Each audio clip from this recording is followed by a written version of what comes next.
அழைச்சிட்டு சொன்னார். அப்படியா? ஒண்ணு சமைக்கமா இருக்காங்களா? இருக்காங்க. வாங்க போலாம்.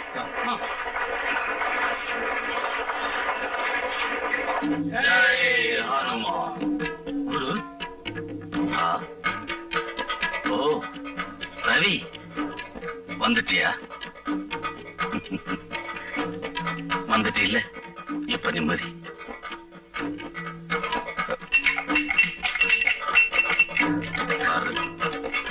நீ இப்படி யோசனை பண்றது எனக்கு பிடிக்கல.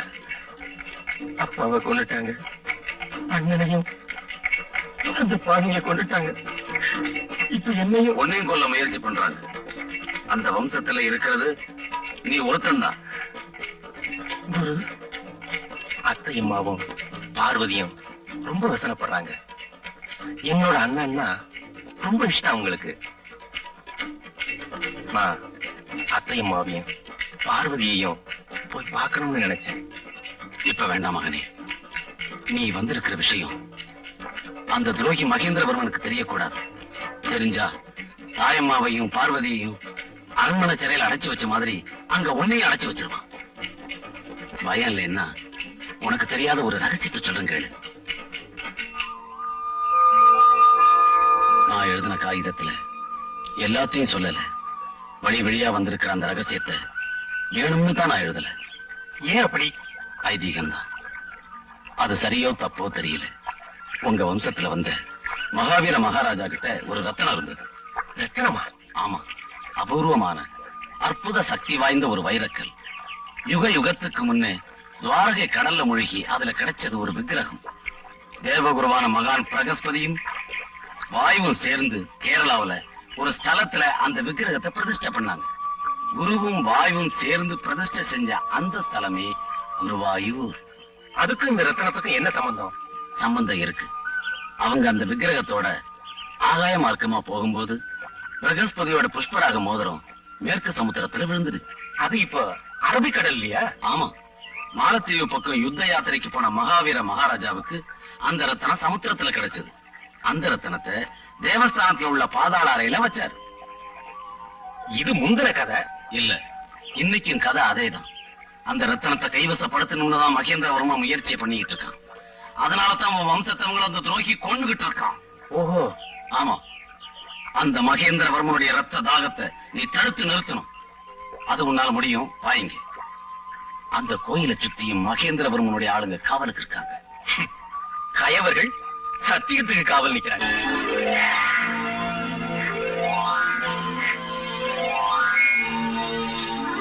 பாரு, இங்கதான் நாம நிக்கிறோம். இதுதான் அந்த இடத்துக்கு போற பாதை. இதுதான் அந்த ரகசிய அறை. இது உள்ள இருக்கிற குளம். இதுல இறங்கி கால கழுவிட்டு தான் உள்ள போகணும். இது படிகளாத்தான் இருக்கும்னு நினைக்கிறேன். இது சுவரு. கதவு எங்க இருக்குன்னு தான் தெரியல. பூர்வீகமான இந்த முத்திர மோதிரம் உங்ககிட்ட இருக்கிறதுனால அந்த கதவை திறக்க உனக்கு வாய்ப்பு இருக்கு. இனிமே நீ போகலாம். மகாவீர மகாராஜா வம்சத்தவங்க மட்டும்தான் உள்ள போக முடியும். நான் இங்க இருக்கேன், நீ போ.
குரு, என்னாச்சு?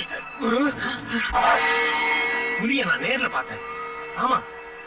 அது உன் பிரம. ரமையா, என்ன சொல்றீங்க? ஆமா, அது மகேந்திரவர்மனுடைய மந்திர ஜாலம். அவன் மகா சக்தி படைச்சவன். முறப்பிரகாரம் பூஜையெல்லாம் செஞ்சு சித்தி அடைஞ்சவன். இதையெல்லாம் கேட்டு உங்க தலைமுறைக்கு நம்பிக்கை இல்லாம இருக்கலாம். நான் சொல்றதெல்லாம் சத்தியம். இப்பவும் உலகத்துல மந்திர தந்திரம் நடக்குது. சில சமயம் நிஜத்தை சொன்னா ஜனங்க நம்புறதில்ல. இன்னும் நினைச்சு ஆச்சரியப்படுறாங்க. சாரபாக முனிவர் விதி பிரகாரம் மகேந்திரவர்மன் அங்கே சக்தி பூஜை பண்ணிட்டு இருக்கிறான். முதல் ஜாமத்துக்கு முன்னால ஸ்நானம் செஞ்சு நித்திய கண்ணிய பஞ்சாக்கினி ஹோம குண்டத்துக்கு முன்னால இருத்தி அங்கேயே மதுவையும் மாமிசத்தையும் நைவேத்தியம் செய்யறான்.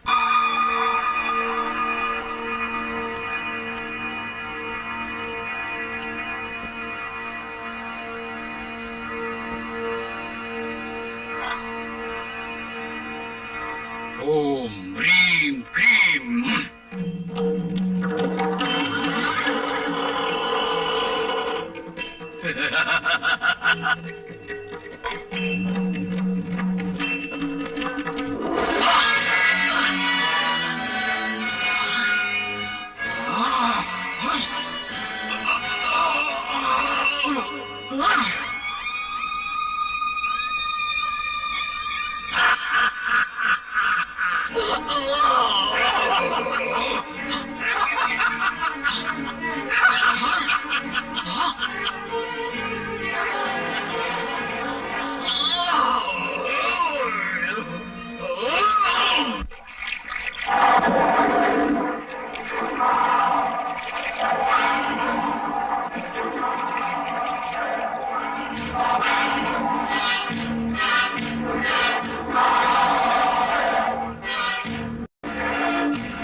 இல்ல இல்ல, நெருப்ப பார்த்தா மிருகங்கள்லாம் பயந்து ஓடிடும், அவ்வளவுதான்.